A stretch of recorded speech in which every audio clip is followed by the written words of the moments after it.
इंदुसुडवल्लियाणं तिरुवणगिरमधुरविसदवक्काणं अन्तातीतगुणाणं नमो जिनाणं जिदभवान्. 46 नंबरची जयसेनाचार्यांची होती गाथा.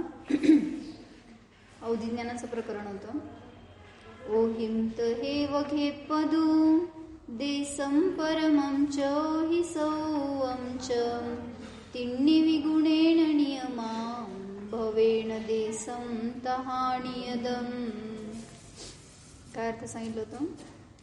देशावधी, परमावधी आणि सर्वावधी 3 प्रकारचं अवधिज्ञान आहे. विशेष कारणांनी 3 प्रकारचं म्हणलं. तसेच भवप्रत्ययाने देशावधी नियमाने असतंच. म्हणजे गुणप्रत्यय रूप जे अवधिज्ञान असतं ते 3 प्रकारचं आहे आणि भवप्रत्यय अवधिज्ञान आहे ते नियमाने देशावधी रूपच आहे असं सांगितलं. तर कालच्या प्रश्नांचं उत्तर आता संगीता काकी देणार आहे. ऑफलाईन.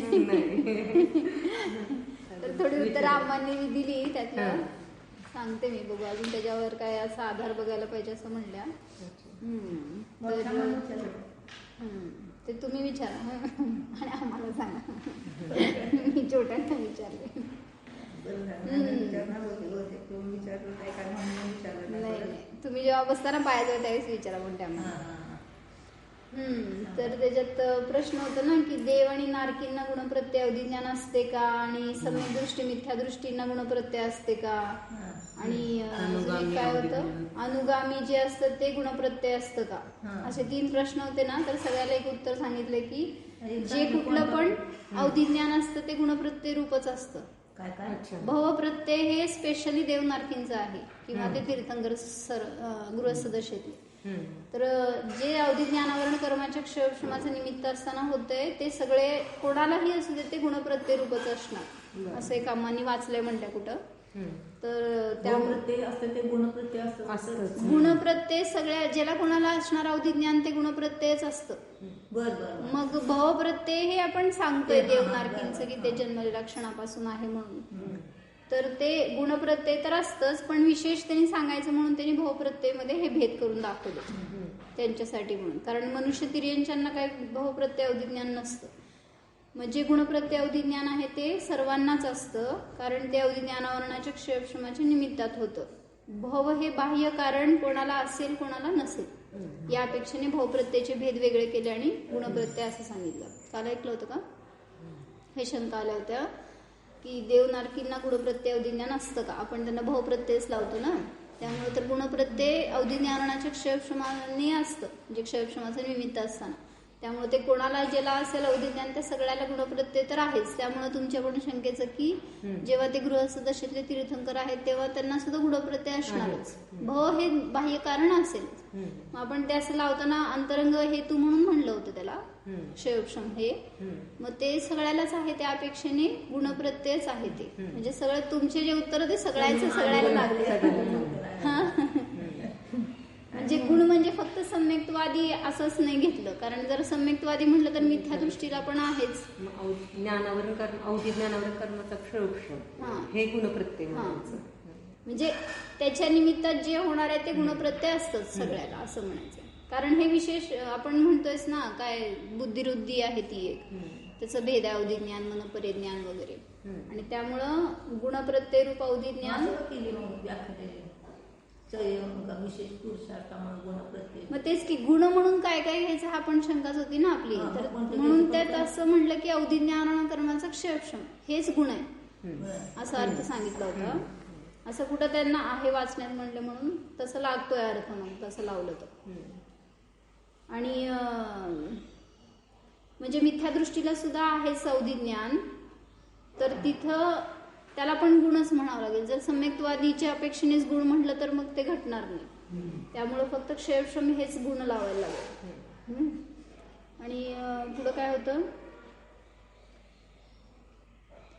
गृहस्थ दशेतलं सांगितलं गुणप्रत्यय मानायचं की नाही, तर क्षयक्षम ज्याला ज्याला आहे तिथे गुणप्रत्यय लावायचंच. बहिरंगामध्ये कोणाला भव कारण असेल कोणाला नसेल तर तिथं भवप्रत्यय म्हणायचं.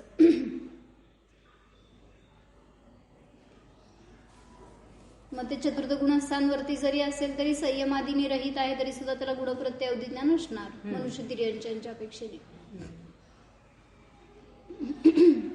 आणि हे म्हणलं होतं ना भावप्रत्यय हे अनुगामी जे आहे, प्रश्न होता एकांचं की अनुगामी देशावधी ज्ञान जे आहे तर ते दुसऱ्या भावामध्ये पण जाऊ शकतं, म्हणजे क्षेत्राच्या अपेक्षेने कालाच्या अपेक्षेने वगैरे ते अनुगामी लावतो ना भावाच्या अपेक्षेने. एका भावातून दुसऱ्या भावात जाताना सुद्धा ते जर अवधिज्ञान बरोबर जातंय तर कोणी संयमी मुनी आहे त्यांना हे अनुगामी ज्ञान प्राप्त झालंय अवधिज्ञान आणि ते जाणार तर देवगतीला जाणार, मग त्यांना ते तिथं असणार की नाही. मग ते इथं होतं ते गुणप्रत्यय होतं, मग तिथं गेल्यावर क्षयक्षमाचं निमित्त आहे म्हणून गुणप्रत्यय आहेच. मग तिथं गेल्यावर भव आहे हे कारण त्यामुळे भवप्रत्यय पण म्हणा त्याला. तेच की ते एकच उत्तर मग सगळ्यालाच, त्यामुळे ते सगळे सुटले प्रश्न त्या एका उत्तरातून. अनुगामी ज्ञान दुसऱ्या भवातही जाते तर तिथे देवगतीत ते कोणत्या टाईपचे ज्ञान मानायचे, भवप्रत्यय का गुणप्रत्यय.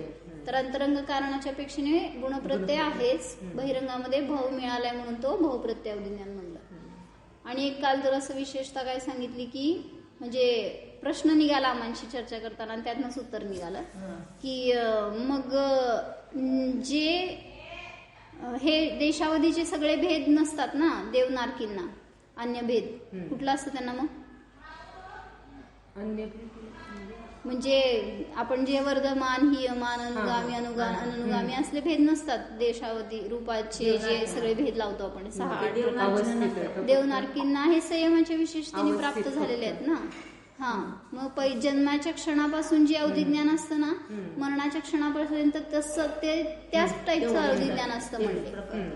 मग अवस्थित आहे. मग आपण ते एक सूत्र सांगितलंय ना की सम्यक्त्वाचं प्रभाव म्हणा किंवा काय ते वरच्या स्वर्गातल्या देवांचं अवधी जास्त असतं. हा सुख द्युती लेशा विशुद्धी इंद्रियावधी अवधी, मग ते विषय अधिक आहेत वरती.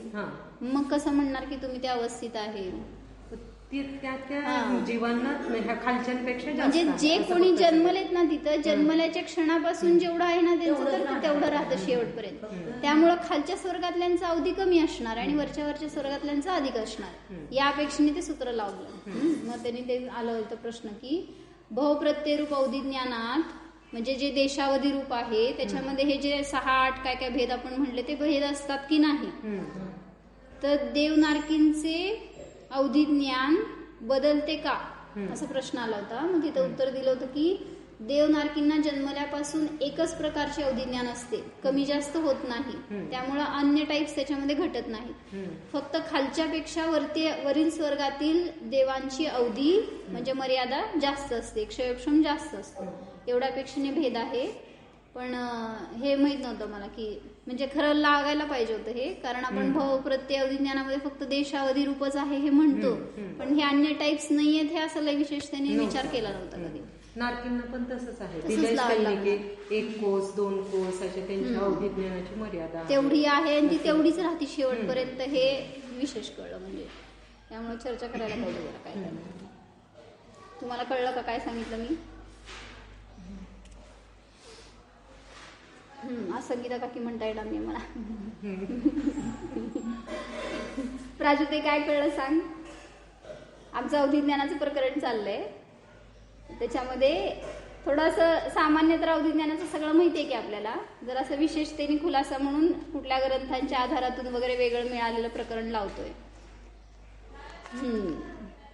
आज कोण जॉईन झाले त्यांच्यासाठी सांगते. भवप्रत्यय आणि गुणप्रत्यय हे 2 भेद केले होते.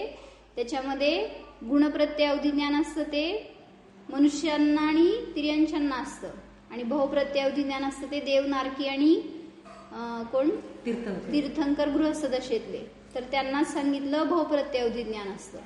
आणि जे भवप्रत्यय असतं त्याच्यामध्ये हीनाधिकता नसते, जसं प्राप्त झालंय पहिल्या क्षणापासून तसं शेवटपर्यंत राहतं, आणि ते नियमाने देशावधी रूपच असतं.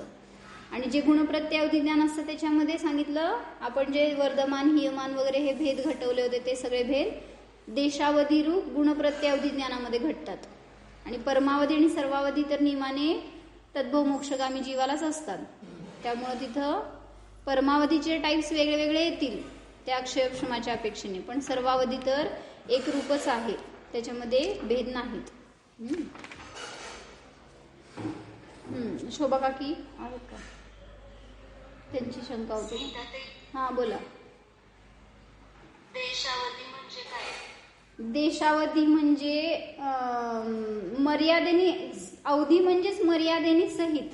देश म्हणजे काही मर्यादेने सहित असतं ते देशावधी. त्याच्यापेक्षा उत्कृष्ट असतं म्हणून ते परमावधी म्हणलं, आणि त्याच्यापेक्षा उत्कृष्ट असतं ते सर्वावधी. म्हणजे सर्व रूपाने काय म्हणायचं, अवधीची सगळ्यात मॅक्झिमम जे क्षयक्षम असेल ना ते देश सर्वावधी रूप अवधी ज्ञान असतं. म्हणजे उत्तरतमतेने वरवरची विशुद्धी असेल त्या जीवांना हे वरवरचे ज्ञान घ्यायचे. पहिल्यांदा देशावधी, त्याच्यापेक्षा अधिक क्षयक्षम असणारे परमावधी, आणि त्याच्यापेक्षा जास्त क्षयक्षम असणारे सर्वावधी रूप. मग हे परमावधी आणि सर्वावधी सांगितलं मुनिराजांनाच आहेत. ते पण वृद्धिधारी भावलिंगी चरम शरीरी मुनी आहेत, त्यांनाच ही दोन ज्ञान असतात, परमावधी आणि सर्वावधी. मग आपल्यासारखे जे कोणी असतील त्यांना जर असेल तर ते देशावधीचं रूप टाईपच असतं. मग ते मिथ्यादृष्टी असतील किंवा सम्यक दृष्टी असतील, सगळ्यांना देशावधी गुणप्रत्यय अवधी ज्ञान असतं मनुष्य आणि स्त्रियांच्यामध्ये.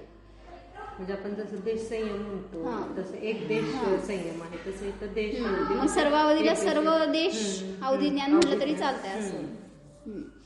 पण हे कितीही क्षयक्षम जर अधिक असेल तरी सुद्धा या ज्ञानाचा आपल्याला आपल्या अनुभूतीसाठी उपयोग नाही, कारण याचा विषय असतो तो मूर्तिक असतो. रूपी पदार्थालाच हे ज्ञान जाणतं, आणि आत्मा तर अमूर्तिक आहे, अरूपी आहे. म्हणून कितीही विशुद्धी वाढली, या अवधी ज्ञानाचा क्षयक्षम कितीही वाढला तरी सुद्धा हे ज्ञान आपल्याला आपल्या आत्म्यापर्यंत नेणारं नाही.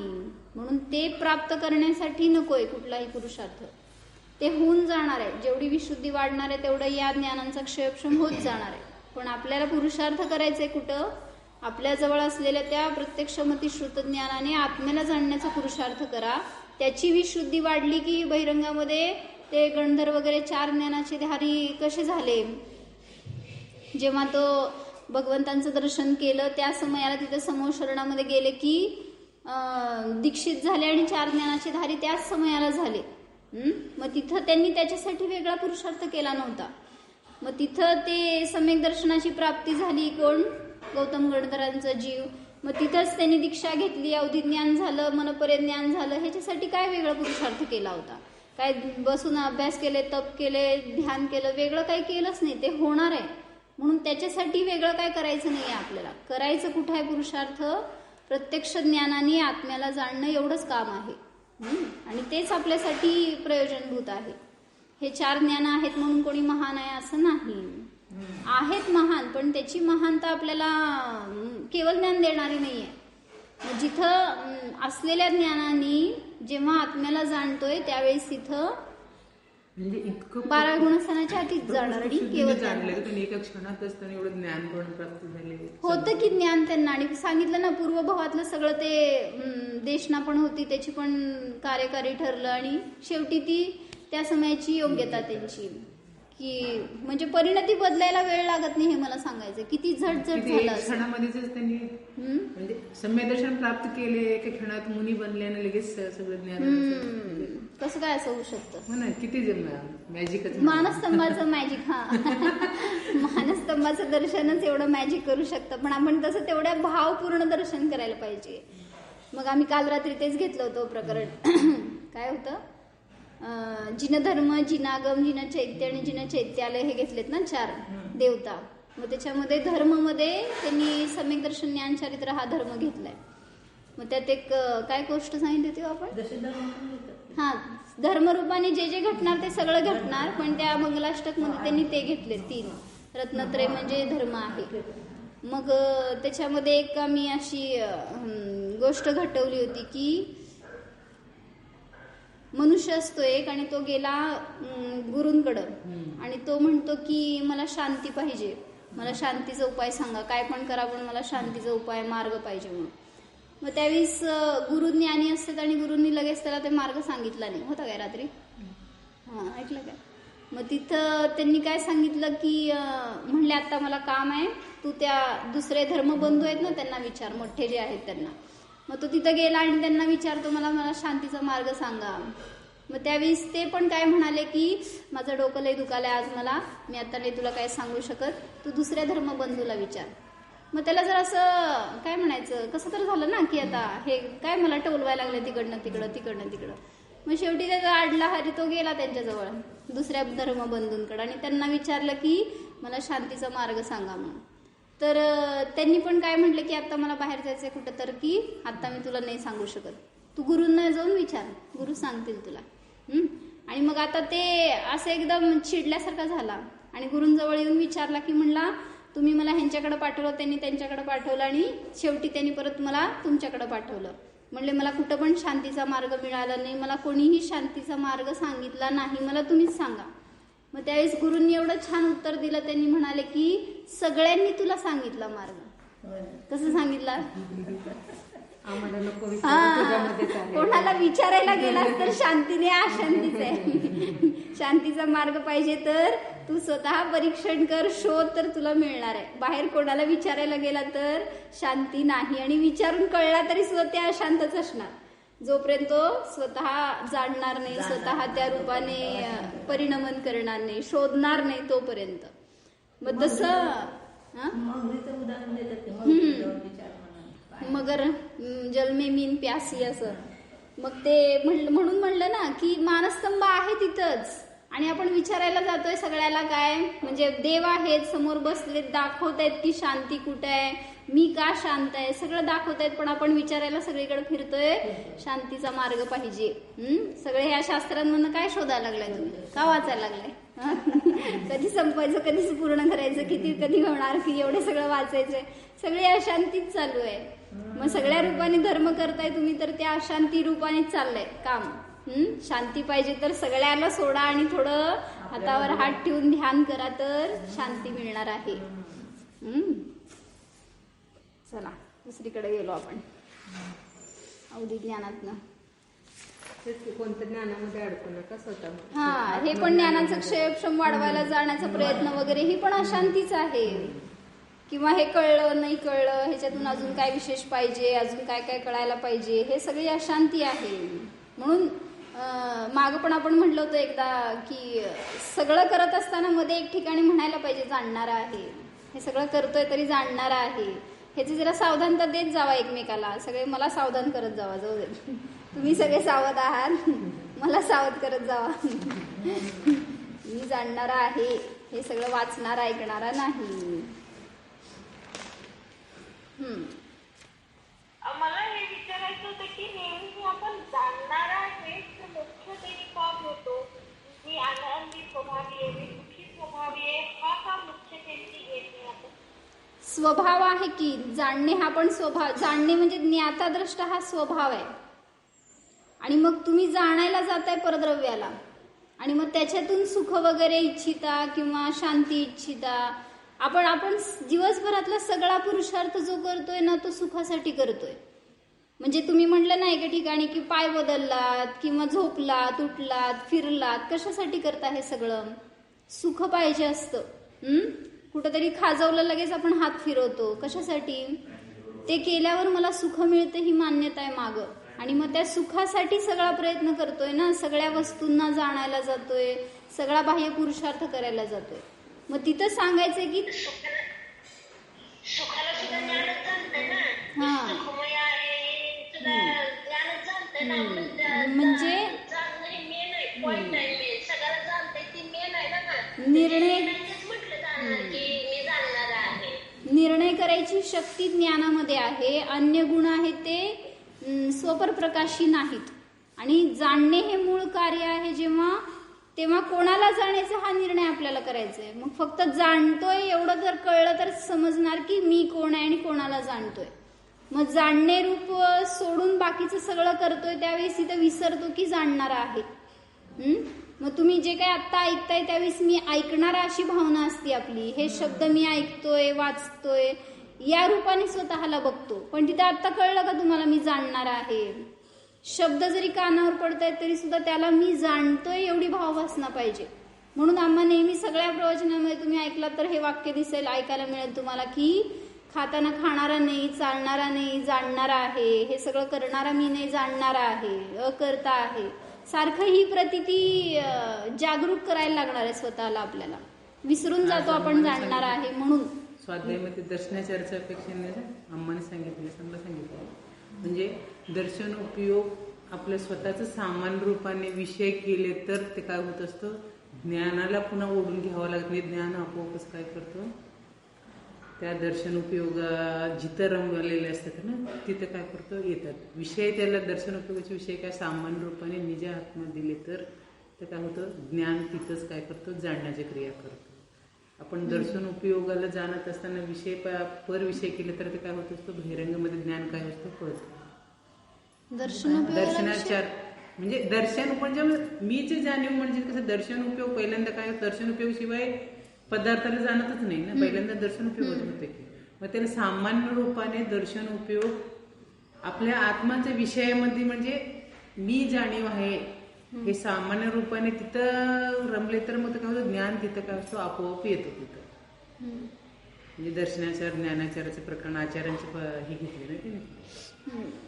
ऐका आजची कॅसेट, काय सांगितलेलं समजेल अजून. काय म्हणत होता तुम्ही नंतर आले माझं काय म्हणणं की जेव्हा आपल्याला आत्मानुभूती होते तेव्हा खरं मुख्य गुणचं काय नसतं ना. आत्ता तर आपण ज्ञानाचे मुख्य त्याने चिंतन करतोय, पण जेव्हा आत्मानुभूती होत असेल तेव्हा मुख्य गुणाचं काय राहतच नसेल ना. नाही ना, काय गरजच नाही ना तिथं हे मुख्य आहे ते गौण आहे प्रधान आहे वगैरे विचार करण्याची. तिथे फक्त अभेद अनुभव आहे जेव्हा अनुभव करतोय त्यावेळेस. मग तिथं हे उपादेय वगैरे हे सगळे विकल्प आहेत ना. जेव्हा अनुभूती आहे त्यावेळेस तो निर्विकल्प आहे आणि ते हे होऊन जातात त्या पर्यायामध्ये. जेव्हा तुम्ही उपादेयाला ग्रहण केला त्यावेळेस ते सगळे बाकीचे गौण होऊन जातात त्याच्यात, मग करावं लागत नाही. म्हणूनच तिथं आत्माविषय बनवला तर म्हणजे ती अनुभूतीच आपल्याला सगळं देणारी आहे. अजून तुम्हाला बाहेरचं दुसरं काय त्यासाठी करावं लागणार नाही. काय बोला जयश्री काकी? मी आपल्या दर्शन उपयोग म्हणले का दर्शन गुण म्हटले तसं नाही, मला ह्यांचं उत्तर द्या. जाणणार आहे हे का म्हणायचं असं त्यांनी म्हणायला लागले. बाकीचे गुण असताना त्याला का तुम्ही म्हणताय? नाही, कारण मी असं चिंतन करत असताना मला असं वाटलं की फक्त जाणणार आहे ते अनंत गुण आहेत, मग त्यात फक्त जाणणारच म्हणजे ते मग एक म्हणजे ज्ञान, हा म्हणजे ज्ञान गुणातच निर्णय करण्याची क्षमता आहे ना. प्रमाण प्रामाण्य जे म्हणतो ते ज्ञानातच आहे आणि जाणणे हे कार्य ज्ञानाचं आहे. अन्य गुणांमध्ये जाणणे हे कार्य नाहीये. अन्य गुण सगळे म्हणून त्या अपेक्षेने अचेतन म्हणले जातात. मग जेव्हा ज्ञानाकडून बघतोय त्यावेळीच तो जाणणारा म्हणला जातो, न्यायक म्हणला जातो. आणि म्हटल्यासारखं की आपण जेव्हा अभिवृत्तीचा विषय घेतो त्यावेळेस ज्ञान गुणवाला जीव असं म्हणत असताना ज्ञान हा एक गुण प्रधान केलाय आणि त्याच्या अपेक्षेने असलेले सगळे गुण अभेद रूपाने त्यात ग्रहण केले गेले. अखंड आत्मा घेतलाय ना ज्ञानातून, त्यामुळे सगळे गुण आलेच गर्भित त्याच्यामध्ये. नाही असं नाहीये, अखंड आत्माच ग्रहण केला गेलाय त्यामुळं. काय म्हणताय? आणि अनुभूती आपण जेव्हा घेतो त्यावेळेला जर का व्यवस्थित बघितलं तर म्हणजे निष्क्रिय परिणाम त्यालाच आपण जाणतो आणि जाणतो हे काम ज्ञानाचं आहे. बरोबर आहे ना. त्यामुळं जाणणारा ते तिथूनच जावं लागतंय ना म्हणजे पोहोचण्यासाठी, की बाकीचे विकल्पच नाही. आपण जाणतोय स्वतःच्या आत्म्याला तर आपण त्यावेळेला जाणतो आणि त्याच वेळेला हा पण भाव एक म्हणजे निष्क्रिय परिणाम होता, हा पण भाव त्याच्यामध्ये गरजेचा नाही. त्यामुळे फक्त जाणण्याची क्रियाच आपल्या लक्षात येते म्हणून ते जाणणारच म्हटलं पाहिजे. असं नाही, सुखाचा पण अनुभव करतोच की आपण. सुख होतंय, अनंत बल आहे, याचा पण अनुभव आहे की तिथं, नाही असं नाही आहे. पण तेच की, म्हणून ज्ञानामध्ये निर्णय करण्याची शक्ती आहे, अन्य गुण निर्णय करणारे नाहीत. या अपेक्षेने सुद्धा जाणणार आहे हे प्रधानतेने सांगितलं. काय सांगताय? आपल्याला असं प्रत्येक गोष्ट करण्याची, भोगण्याची, म्हणजे करणारा भोगणारा हे असे सगळे भाव आहेत. म्हणून मग तिथं सांगावं लागेल की तू ते करत नाहीयेस काय, तर फक्त जाणतो. म्हणून जाणणाऱ्यावर जास्त जोर दिला जातो. म्हणजे सगळं करत असताना सुद्धा तुम्ही काय करताय ह्याचा निर्णय करा. मग करत नाहीये तर जाणतोय. मग हे काय म्हणायचं, प्रयोगाशिवाय नाही कळणार आपल्याला. जेव्हा आपण ते करतोय ना त्यावेळेस हीच आपली भावना असते की स्वयंपाक मी करतोय, मी जेवतोय, मी झोपतोय, हे सगळीकडे करायला जाताय तुम्ही. पण तिथं एक सगळं करत नाहीये. त्याच्यासाठी उदाहरण दिलं होतं ना, आरसा आहे, तो आरसा काय करतोय, काय करत नाहीये पण सगळं करतोय. म्हणजे समोर आलेल्या सगळ्याला प्रतिबिंबित करायचं कार्य करतोय, पण तरी सुद्धा काही करत नाही असं म्हणलं जातं.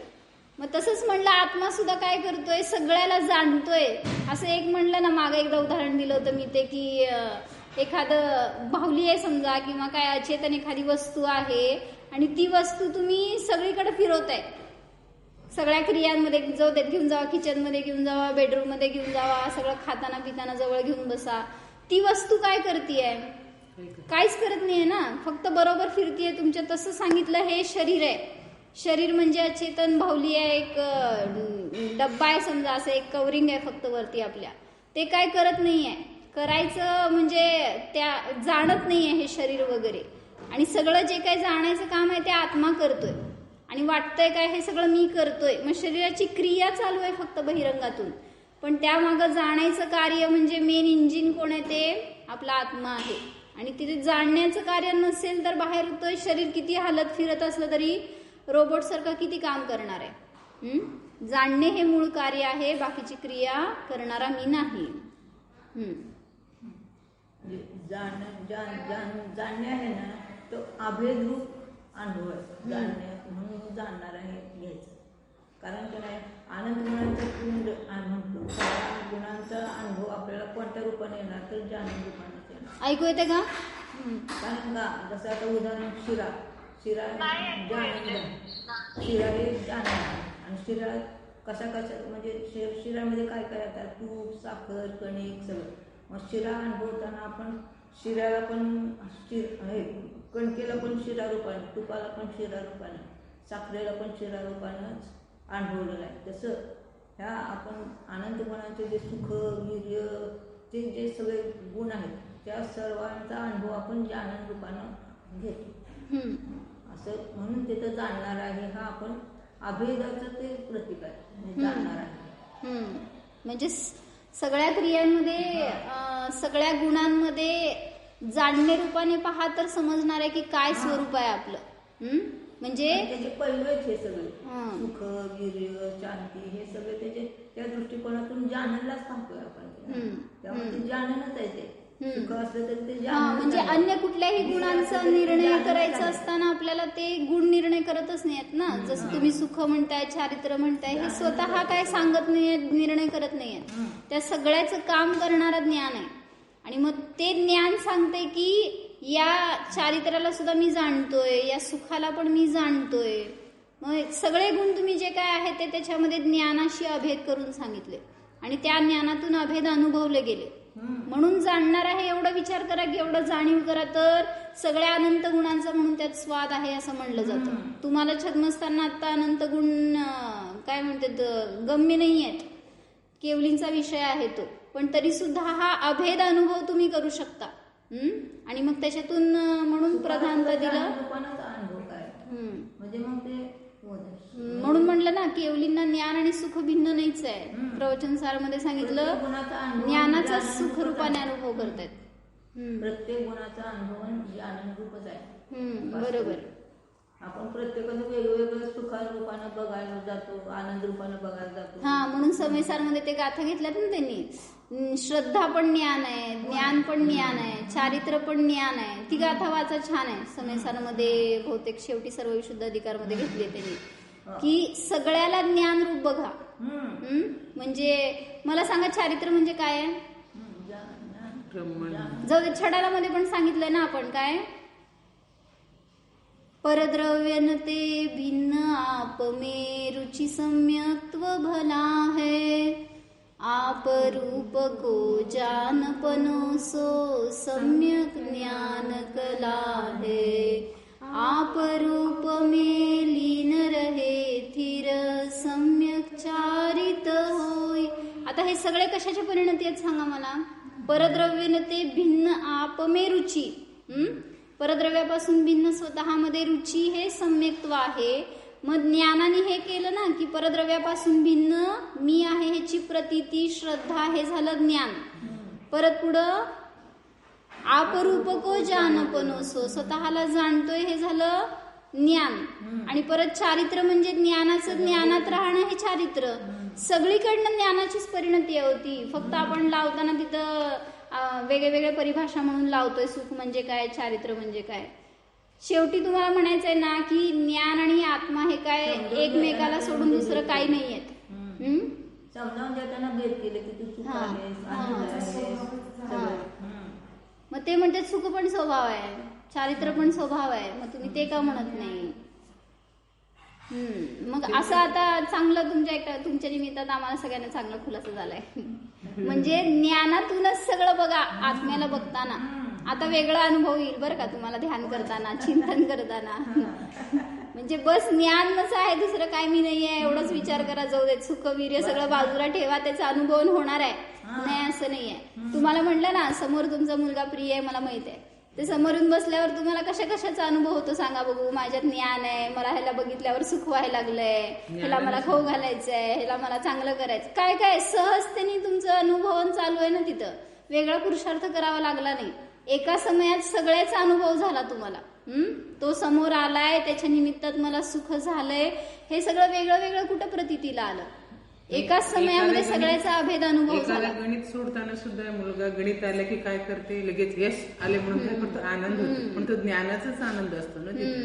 म्हणजे सुखाचा पण अनुभव ज्ञानानेच केलं म्हणून तिथं ज्ञानच मुख्य आहे म्हणा, किंवा ज्ञानाचं स्वरूप आहे सगळं जे काय आपण बघतोय ते. ज्ञानातून सगळ्याची परिभाषा बघा तर. म्हणून आता रोज तुम्हीच मला सांगायचं मी जाणणार आहे. बाकी सगळं करताना सुद्धा मी जाणणार आहे. हे सगळं बघतोय, वाचतोय, शिकतोय तरी सुद्धा आपण जाणणार आहे. आता एवढ्या सगळ्या चर्चेमध्ये किती वेळा जाणणं सांगा. विसरून गेलो जाणणार आहे. म्हणून जाणत राहावा, उलट तेच प्रयोजनभूत आहे, त्याच्याशिवाय दुसरं नाही. झाली का शंका अजून कोणाची काय आहे का? Sneha, any doubt?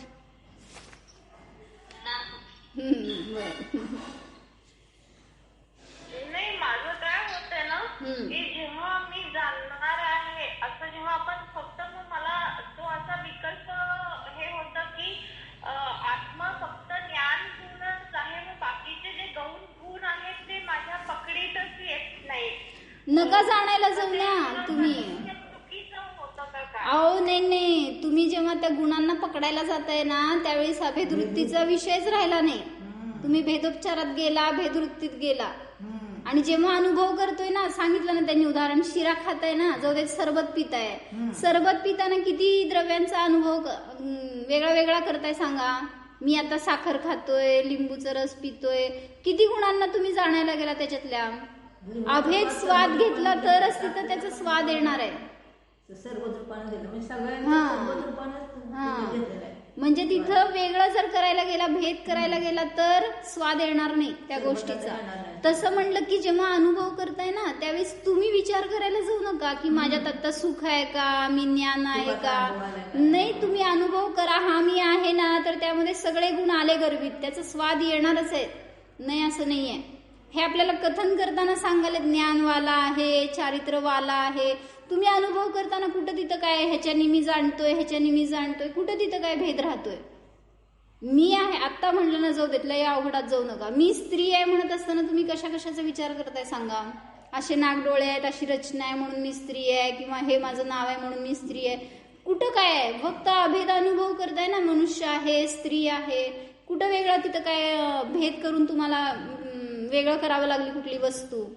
सहजतेने ती एक जाणीव आहे. तसंच सांगितलं की ज्ञानवाला म्हणत असताना अभेद तो अनुभव करा तर जाणीव होणार आहे. तुम्ही जर भेदाकडे गेलात किंवा विचार करायला गेला कुठले गुण कुठे आहेत वगैरे, तर तिथं अनुभव नाही होणार तुम्हाला. म्हणजे विकल्पातच राहणार तुम्ही. ह्याच्यासाठी प्रयोग आवश्यक आहे. सतत प्रयोग करा ध्यानाचे. जरासं वेळ वाढवा ध्यानाला बसायला. आणि पाहिजे तर नाही जोपर्यंत अजून उपयोग लागत अवलंबन घ्या. आपल्याला ध्यानाचे सगळे कॅसेट वगैरे मिळते, त्याच्यातून ते लावून ध्यानाला बसा आणि जोडायचा प्रयत्न करा स्वतःला. तर सगळे जेव्हा अनुभूती घेणार ना, त्या एका अनुभूतीत सगळ्या शंकांचं निरसन होतं आणि म्हणूनच ते निशंकित अंग प्रगट होतं म्हणलं जात आहे. जोपर्यंत अनुभव घेत नाही तोपर्यंत शंका राहते स्वतःबद्दल सुद्धा. म्हणून तो अनुभव घ्यायसाठी स्थिर, थोडंसं ज्ञानाला स्थिर करावं लागतं, एक बसावं लागतं ध्यानाला, त्याच्याशिवाय होणार नाही. म्हणून प्रयत्न करा, होणार आहे. जिज्ञासा आहे ना तुम्हाला, तर तुम्हाला मिळणार उत्तर. पण ते दुसऱ्यांनी सांगितलं तोपर्यंत त्याचं समाधान नाही होणार. तुम्ही स्वतः जेव्हा त्याचा अनुभव करणार तेव्हाच तुम्हाला सगळ्या शंकांचं सहज समाधान होणार. निशंक झालात काय? हा अजून शंका आहे? हा म्हणजे ठीक आहे, ते मला तुम्ही जेव्हा स्त्रीचं सांगितलं तर ते ज्ञानात लावू शकतो आपण आणि तसं प्रयत्न करू शकतो. कारण मी खूप बहुतेक विकल्पात जाऊ लागली आहे. कधी कधी काय होतं, शास्त्र अभ्यासात इतके सगळे गुण आहे आणि मग आपण एकाग्रात का मुख्य करतो तो मग डाऊट यायला लागतो. अज्ञानात कधी कधी सुख असतं, तसं मग ते ज्ञानामुळे मग आपण फार सगळीकडनं विचार करायला लागतो, हे का नाही, हे का नाही. चांगलाय, विचार तरी केलात ना, चांगलंय. म्हणजे आपण काय विचार नाही करत की आपण आंबट पितोय, गोड पितोय, मग काही त्यात रसच येत नाही. मग तो सगळा विकल्पच जातो. पण संपलं तरी त्याची टेस्ट येत होत नाही. बरोबर. म्हणून ज्ञानाचं त्याचा बरोबर आहे. म्हणजे सध्या माझ्यामध्ये मला हा सध्या लेटेस्ट हा प्रॉब्लेम सुरू झालेला. आधी नव्हतं कधी असं झालं. बरं, आता अभ्यास वाढला तर विकल्पच वाढत गेले, असं झालं. म्हणून ज्ञान वाढलंय आता आपलं, त्या ज्ञानाला दिशा द्या फक्त. चांगलंय. जिज्ञासा आहे तिथं मार्ग आहे आणि त्याला सफलता मिळणार. त्यामुळे प्रयत्न करा, तुम्हाला पण मिळणार, अनुभव होणार. मी जाणणारा आहे, जाणार. म्हणून मग ते ज्ञान सामान्यालाच विषय करायला पाहिजे ना अनुभूतीच्या वेळेला. विशेष ते जाणताना ज्ञान सामान्यच घ्या. म्हणून जाणणार आहे एवढंच विषय आहे, दुसरं नाही काय. आता संपली वेळ संपली हो. आपल्याला कसं एखादा ज्योतिष सांगायला लागला तर लगेच आपल्याला